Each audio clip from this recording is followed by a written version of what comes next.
తప్పదు అమ్మా. చంద్రబాబు నాయుడు గారు ఇది ఓన్లీ పవన్ కళ్యాణ్ గారు వల్లే నేను ఇక్కడ ఎమ్మెల్యే కూర్చున్నాను. ఎందుకంటే ఆయనే కలిపాడు బీజేపీని తెలుగుదేశాన్ని. లేకపోతే ఆయన తగ్గి ఇవాళ జగన్మోహన్ రెడ్డి చేసే దుర్మార్గాలను ఆపుతానికి ఆయన తగ్గాడు. వెళ్ళి అడగకుండా సీట్లన్నీ అడగకుండా జైల్లో పెడుతూ పొత్తు అనౌన్స్ చేశాడు. ఆయన నిజ జీవితంలో హీరో, సినిమాల్లో హీరో గారు తగ్గించుకున్నాడు. ఆయన నేను తగ్గించుకుని నేను తగ్గుతున్నాను, నేను తగ్గాలి, ఒకసారి వచ్చిన తర్వాత ముందు ఈ దుర్మార్గులు పోయిన తర్వాత ఏంటనేది ఆలోచిస్తారు. తప్పకుండా చంద్రబాబు నాయుడు గారు పవన్ కళ్యాణ్ గారు ఇలా అతుక్కుపోయారు.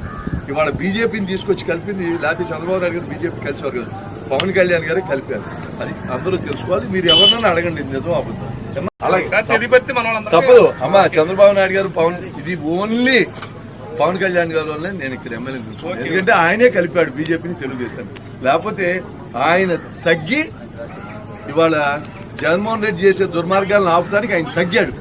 వెళ్ళి అడగకుండా సీట్లన్నీ అడగకుండా జైల్లో పెడుతూ పొత్తు అనౌన్స్ చేశాడు.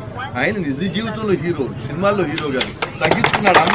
ఆయన నేను తగ్గించుకుని నేను తగ్గుతున్నాను, నేను తగ్గాలి, ఒకసారి వచ్చిన తర్వాత ముందు ఈ దుర్మార్గులు పోయిన తర్వాత ఏంటనేది ఆలోచిస్తారు.